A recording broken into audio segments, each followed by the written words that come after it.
soy Beturián, soy el creador del método Sama y vengo a presentar a Juanjo, a mi amigo, que es chamán. Él es licenciado en teología y tiene el grado de sacerdote maya. Y no parece muy chamán, pero lo es. La cuestión es que es un chamán blanco.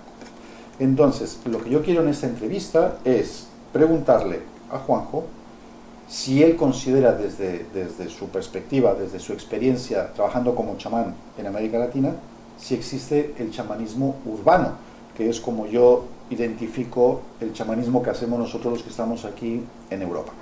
Entonces, Juanjo, gracias por estar aquí. No, gracias por invitarme y compartir. Y no hay grado de chamana, no hay grado. Pero no es un grado, no. El sacerdote maya no es... No es un grado, no te da ninguna connotación de poder, de autoridad, de investidura en particular, de nada. Vale. Eres uno más que tiene una función particular que tiene que ver con la guía, el consejo, el apoyo y todo lo que hace una esquij en el mundo maya, ¿no? O sea que o eres chamán o no lo eres. Claro, es lo que hay. No hay nada más que hacer ahí. Es eso. ¿No? O eres un consejero, o eres un guía, o eres un sanador, o eres un terapeuta, o eres todo. Eres el que hace la ceremonia, el que lee el oráculo, el que apoya a la comunidad, a tu gente, a tu grupo, a tus pares, ¿no? Eso es.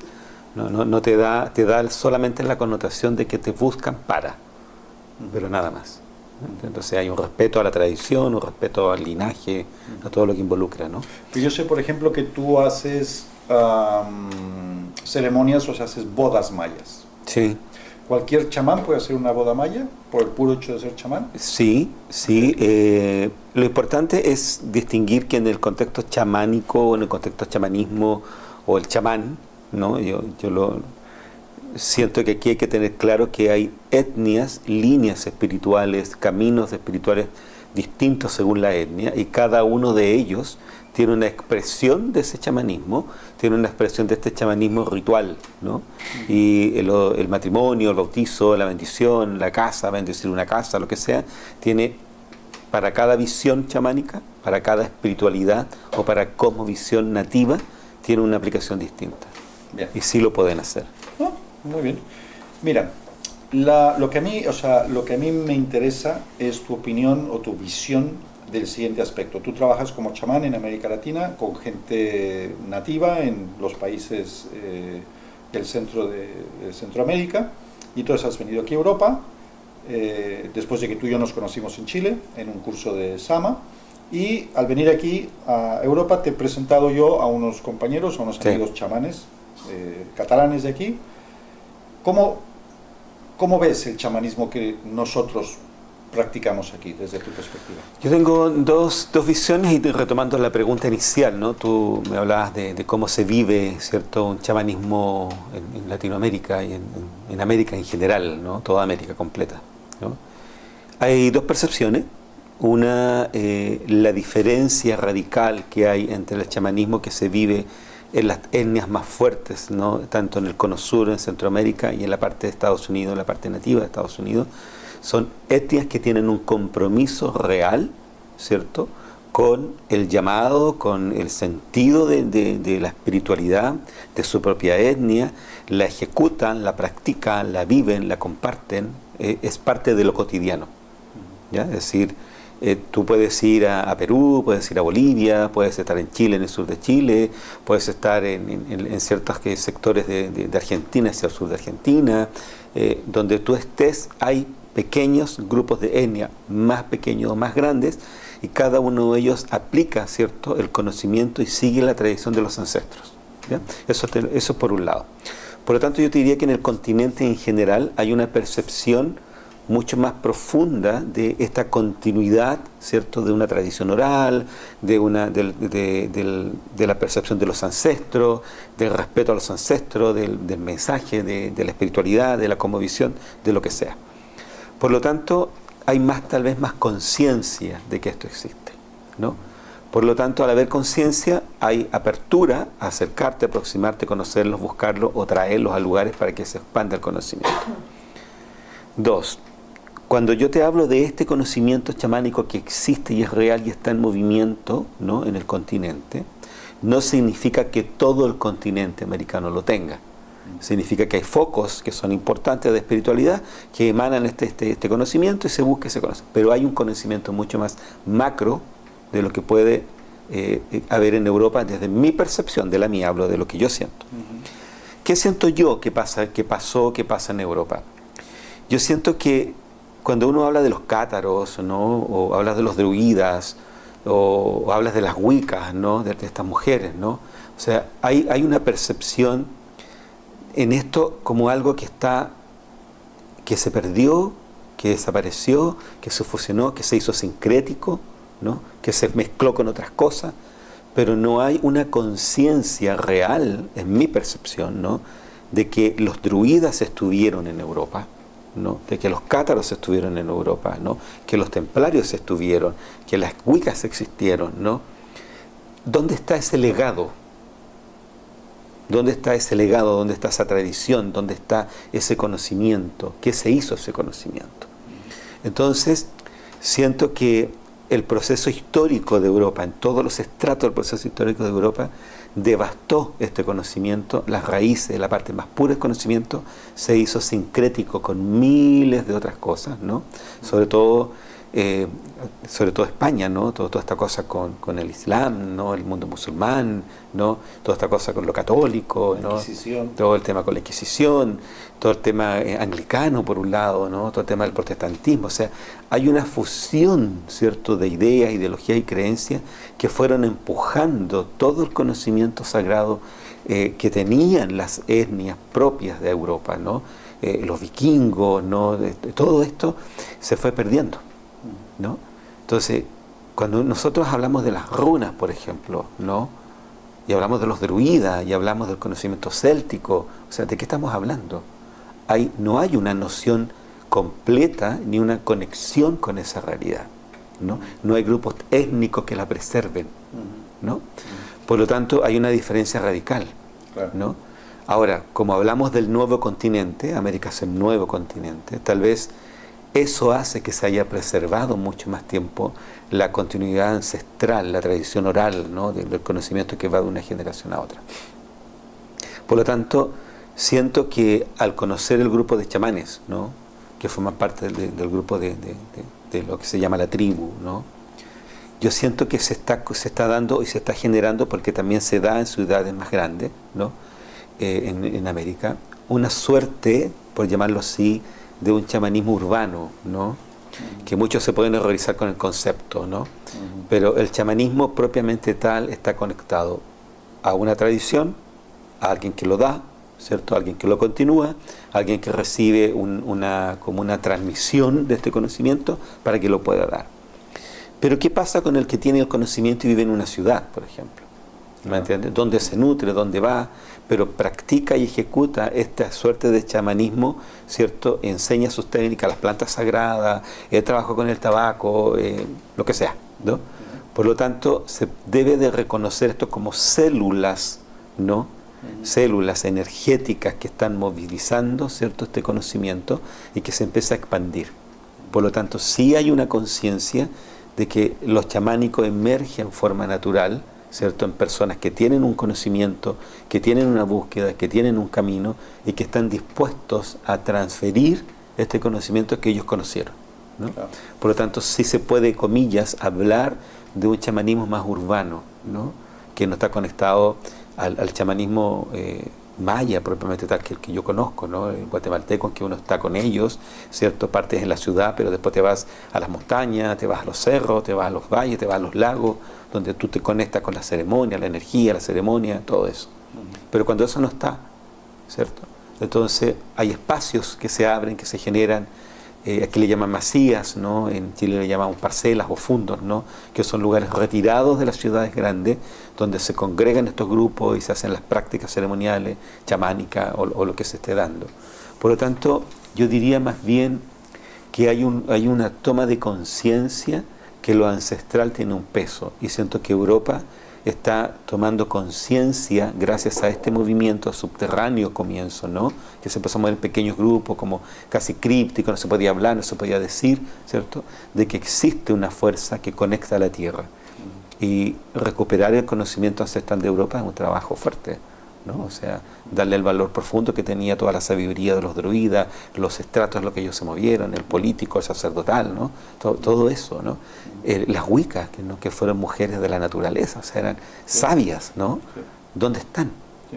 En eso tienes mucha razón, porque dentro de los chamanes que yo conozco aquí, los chamanes europeos con los que yo trabajo, de hecho, todos han ido ¿A Perú? A Perú, han ido a Guatemala, han ido a sitios así para adquirir Bolivia, información, entrenarse. Y entonces realmente el chamanismo que se practica aquí es un chamanismo aislado y está aislado. Pero también una cosa interesante que a mí me llama la atención es como tú, siendo blanco, o sea, no perteneciendo a una etnia, digamos, 100% pura, ¿no? De algún sitio. ¿Cómo entraste? O sea, ¿cómo te aceptan? Mira, más bien yo diría que el camino te encuentra. O sea, mi vivencia de cómo llego a Guatemala tiene que ver con una cosa absolutamente anexa por una amiga mía que estaba cruzando la pérdida de su novio. Yo fui a acompañarla, fui un poco eso, un poco estar con ella, un poco de conocer, y el camino llegó solo. O sea, es más bien... Esto no es que uno diga voy a Guatemala y voy a llamar por teléfono a la línea chamánica y me va a contactar con los chamanes. Eso no funciona así, ¿no?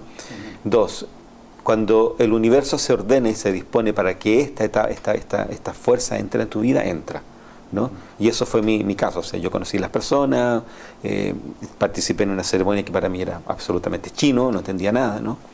Y además, en ese momento había una percepción de que el conocimiento sagrado maya se pudiese abrir para que se expandiera, ¿no? en el continente y un poco en el mundo, ¿no? Por lo tanto, entré justo en ese periodo, por decirlo así. Fui como muy bendecido yo en que en esa etapa en la que yo estaba se permitía esto, ¿no? De formar blancos.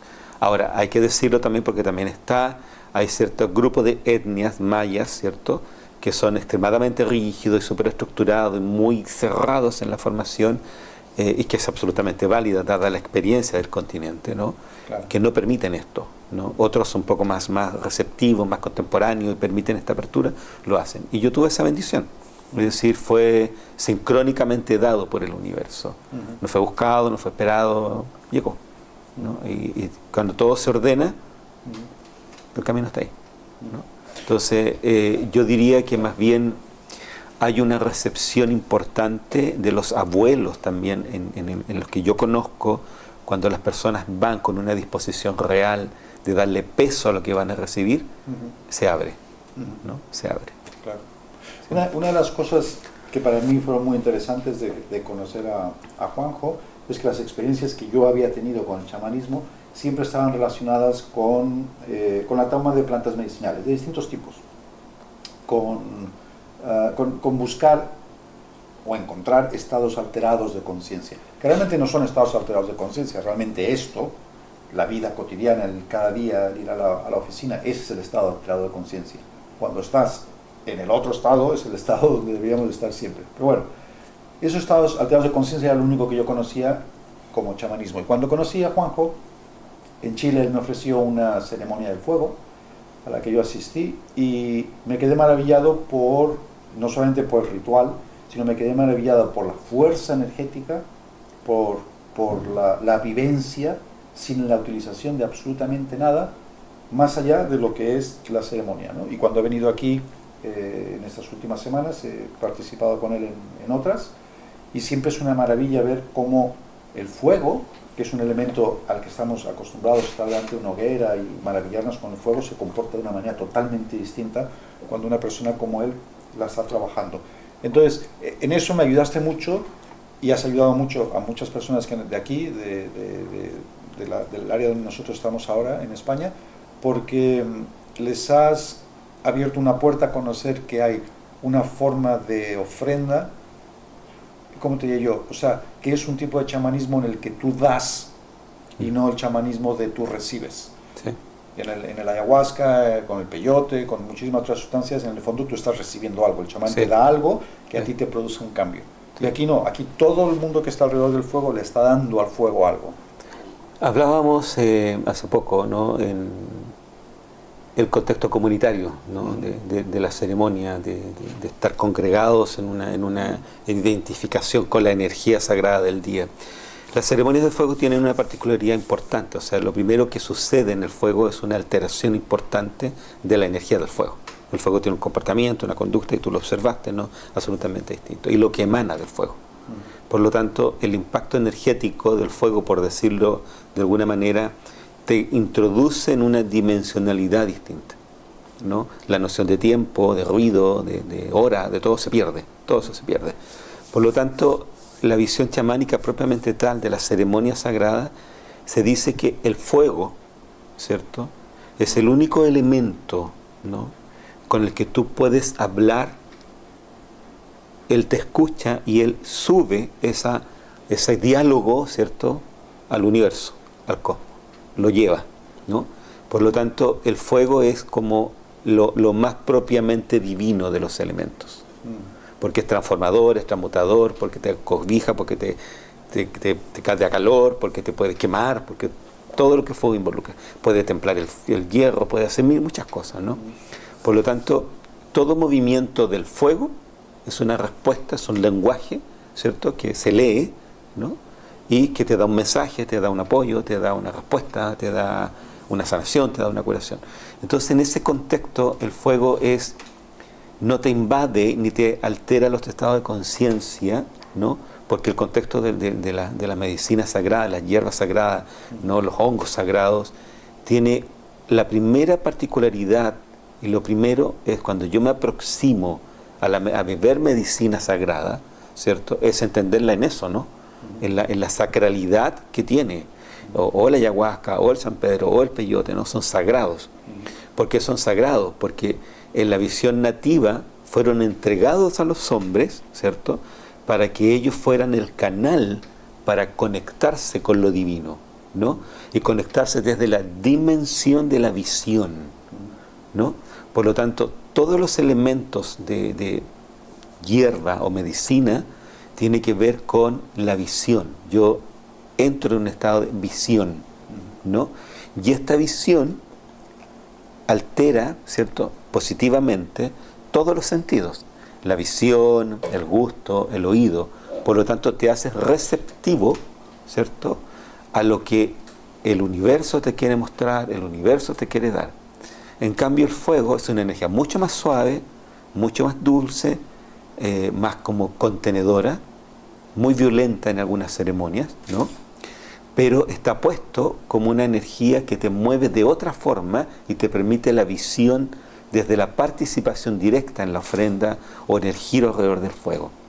Si te acuerdas, muchas personas giraron y se cansaron dando vueltas alrededor del fuego, ¿no? Y no es un ritmo rápido, sino que era un momento lento, se terminaban agotados, cansados o se desorientaban.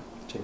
Por lo tanto, ese es el campo energético del fuego. Es mucho más suave, pero es extremadamente tan fuerte y tan potente como tomar medicina. Sí. ¿Me entiendes? La visión, hay que recordar siempre que la visión o de la ayahuasca o el peyote o de cualquier medicina tiene que ver con unas cosas muy importantes en la visión chamánica. Son para que tú te conectes con el sentido, ¿no?, del mensaje o como de donde tiene que ir tu vida, pero está puesto para encontrarte con tu espíritu guía, ¿no?, con el espíritu guía, con tu animal de poder, con tu fuerza interior, con el tótem, ¿no?, con la fuerza. De hecho, los antiguos lo llamaban el vuelo totémico.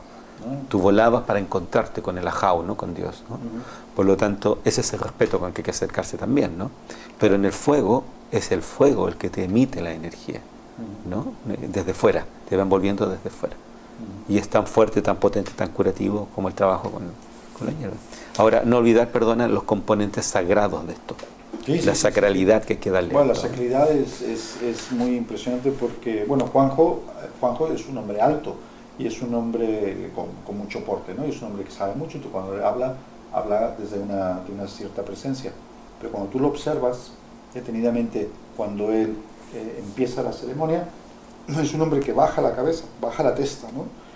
Tienes una posición de humildad y de respeto hacia el fuego, sí, que no vuelve a levantar la cabeza hasta que no termina, ¿no? Sí. Entonces esa es esa. Y luego también decir respecto a esas ceremonias del fuego que son increíbles, es que yo una de las que hicimos la filmé y puedo decir porque lo he visto, y lo he visto en el ordenador cuando ya he tenido el vídeo pasado.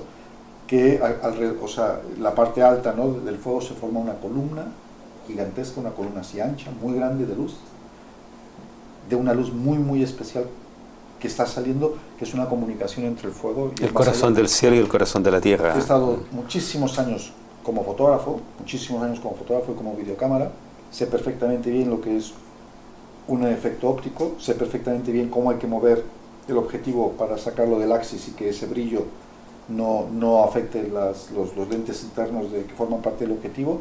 Y yo en este caso he hecho pruebas de mover la cámara para arriba y para abajo, el haz, esa comunicación de la que está dando Juanjo está ahí todo el tiempo, es muy impresionante. Sí. Juanjo, ¿qué consejo le darías como chamán, qué consejo le darías a los chamanes que has conocido aquí? O incluso a los que no has conocido pero que practicáis. A los que están desconectados, ¿no? Me impactó una cosa de los que yo he conocido que ya están muy cercanos a mí en términos de vínculos, ¿no? Los solos que están, ¿no? Los solos están desconectados de la fuente, ¿no? De los que le transfirieron, los que les enseñaron, los abuelos que los comunicaron, que los conectaron. El sentido de grupo. Siento que el sentido de grupo, de estar conectados entre ellos para nutrirse ellos, no como guías, como chamanes, es importante.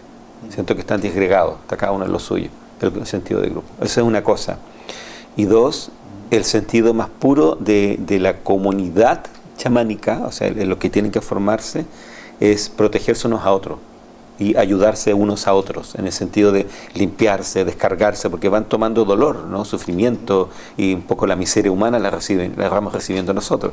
Pero ¿quién nos limpia a nosotros?, ¿no? Entonces, un poco eso, hacerse como ese trabajo, un poco lo que yo les he hecho, o sea, yo los he limpiado, he estado con ellos, los he acompañado.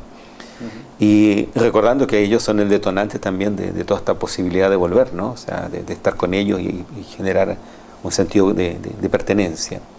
Y lo tercero, quitar el miedo. Yo sentí como mucho miedo a soltarse, ¿no? Cuando uno se suelta a la fuente, te sueltas al universo, te sueltas a la deidad, todo se mueve, ¿no? Quitar el miedo, ¿no? Y lo más importante, yo siento que cuando tú estás tan convencido de lo que haces, la gente lo nota. La gente ve lo que tú eres, o sea, es la transparencia. Claro. ¿No? Transparencia. Yo lo he visto a él limpiar a través de la ceremonia del puro, a los chamanes que yo conozco aquí, y francamente les ha ido muy bien porque la carga negativa que llevaban de absorber las curaciones, ¿no?, las sanaciones de las tribus con las que ellos trabajan, ha sido muy impactante. El puro.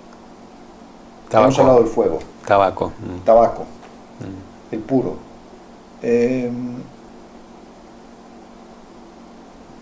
No tiene quizás la fuerza aparente que tiene el fuego, ¿no? Quizás es más humilde, pero tiene fuerza. Pero tiene mucha fuerza, sí, porque yo he visto las limpiezas, ¿no? Así como en el fuego es una ofrenda al fuego y según el nahual del día se pueden pedir una serie de cosas, tal y cual. El puro es más un comodín, ¿no? Se utiliza en el momento en el que... Yo te diría que el puro tiene el tabaco en general, hay ceremonias de tabaco, hay ceremonias y sobre todo los abuelos y las abuelas del norte de América, del Norteamérica, le asignan una fuerza impresionante, el tema de la pipa de la paz, por ejemplo, ¿no? O sea, el tabaco tiene un valor de conexión, de alianza, de vínculo, de todo, ¿no? En ciertos tramos también de América, sobre todo el sector de Cuba, Brasil, el puro tiene una connotación dual, o sea, lo pueden usar para el bien o para el mal, digamos, ¿no? O sea, para tomar energía negativa o para darla o quitarla, ¿no? Pero en el contexto más puro del tabaco, tiene que ver con dos cosas importantes. El tabaco es curador, sanador, cura y sana. Recuerda que la curación es la parte física, orgánica, y la sanación es la parte del alma, la parte espiritual. Por lo tanto, yo te diría que el sentido más puro del tabaco, cae un poco en una categoría de intimidad. Es más de la persona. Estás entrando en la energía más humana, más sensible, más emocional, más psicológica, vas directo a la persona, ¿no? Es más de la persona. Yo le asigno esa como esa cualidad al puro de que va directo, pero en la intimidad de la persona. porque van apareciendo cosas en el puro, ¿no? Tú has visto que la formación de la ceniza, cómo queda la hoja, uno va leyendo cosas de la persona. Es más como eso. Yo diría que la fuerza del trabajo con el puro, de limpiar con el puro, radica en la individualidad del otro, ¿no? ¿Y qué nivel de sacrificio implica el aprendizaje del camino? Sacrificio suena como a carga, ¿no? Me suena como algo denso. Hay una cuota de esfuerzo, diría yo, más que sacrificio, ¿no? Okay. Porque sobre todo los que quieren seguir el camino maya hay que estar en Guatemala, ¿no? O en Salvador, o parte de México u Honduras, ¿no? Que es donde están todavía las bases más sólidas de los guías. Obviamente todo lo que es moverte, ¿no? O sea, hay tiempos que tú tienes que cumplir, eso lo acordas con el guía, ¿no? Pero esencialmente yo te diría que es la disciplina. La disciplina primero porque no se te permite escribir, tomar nota, todo es conocimiento que se transfiere en forma oral, ¿no? Se trabaja desde el fuego, estás con ellos ahí, estás caminando con ellos, subes las montañas con ellos. Hay una cuota material, en términos que cuando tú estás en formación tú compras todo lo que son los materiales, ¿no? Y le das la ofrenda al guía, ¿no? O sea, hay un esfuerzo de ese tipo. Pero yo te diría que fuese como sacrificio-esfuerzo, no. Cuando estás convencido que eso es, no. Uno hace una inversión de tiempo, de vida, de energía en eso. No lo hay. Me lo planteaba porque el otro día pensaba la diferencia entre entrar, digamos, al chamanismo urbano, ¿no? Que es un chamanismo, por llamarlo así, no simple, pero más sencillo en el sentido del esfuerzo, ¿no? Sí, pero yo tendría... El chamanismo que tú has aprendido es un chamanismo de involucrarte, de ir nativo, y meter de tomarlo pies como condición de vida. Exacto. Sí. Porque el chamán es, o sea, el chamán vive una condición de vida, o sea, hay una coherencia entre lo que recibió y lo que vive, o sea, hay una coherencia. Sí. Yo tendría cuidado con el concepto del chamanismo urbano, porque se puede malentender, ¿cierto?, como núcleos distintos, ¿no? El chamanismo urbano nunca puede estar desprendido de un chamanismo base, nunca. Es decir, lo nativo es la base, o sea, de ahí viene, ¿no? De cualquier línea, de cualquier linaje, de cualquier etnia que tome la persona su concepto de trabajo chamánico, viene de ahí, o sea, siempre nutrirse de la fuente. El chamanismo urbano no está desconectado de la fuente base, ¿no? Digamos, de esa espiritualidad. Por lo tanto, para un chamán urbano, ¿cierto?, la cuota de sacrificio es involucrarse, ¿no? Involucrarse en aprender, en estar con personas que saben, en ver si llegan abuelos, si traen abuelos, si vienen guías, si vienen chamanes, aprender, estar con ellos, participar con ellos, o sea, esa cuota de sacrificio se hace, ¿no? Desde lo urbano, ¿no? Pero un chamán urbano no está desconectado de la fuente. Claro. ¿No? Sí, no, por chamanismo urbano nos referimos a la posibilidad de practicar esta comunicación con los espíritus sin tener que, o sea, viviendo en ciudades como vivimos. Claro, lo que yo lo hablo porque muchos de mis amigos son profesionales que tienen trabajo, que tienen todo y que además son guías, ¿no? Le dan un lugar a su parte de vida tal como la vivimos todos, ¿cierto? Que hay que pagar cuentas, comer y vivir y existir y todo lo demás, ¿no? Pero le dan un espacio sagrado a lo sagrado, ¿no? Claro. Y es ahí donde se pierde mucho el que está dentro de lo urbano. Sí. Cuesta porque como vivimos con tal tiempo, darnos los espacios sagrados cuesta. Claro. Bien. Pues bueno, Juanjo va a regresar probablemente alrededor de finales de año, hacia octubre, hacia el otoño. Aquí estará en Xen, Girona, ¿no? Donde ha estado en esta época y ha estado trabajando dando talleres de numerología, dando consulta, haciendo limpiezas de puro a personas, a casas, a todo lo demás, y viene de cierta manera a estructurar, así lo veo yo, no sé, me corriges, viene a estructurar a los chamanes que nosotros tenemos aquí, los que yo conozco, a estructurarlos para que no exista esa sensación de soledad y para darles un linaje, para darles una coherencia, darles un espíritu, para limpiarlos, para ayudarlos. Entonces, bueno, para nosotros es una ganancia, es un regalo, ¿no?, del universo, del gran espíritu.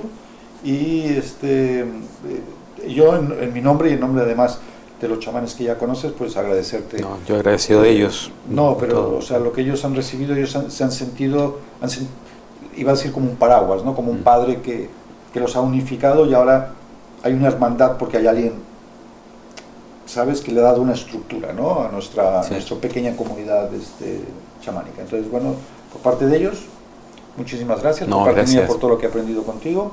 Y de parte de la Caja de Pandora, pues también muchísimas Muchas gracias gracias por la oportunidad. por estar aquí.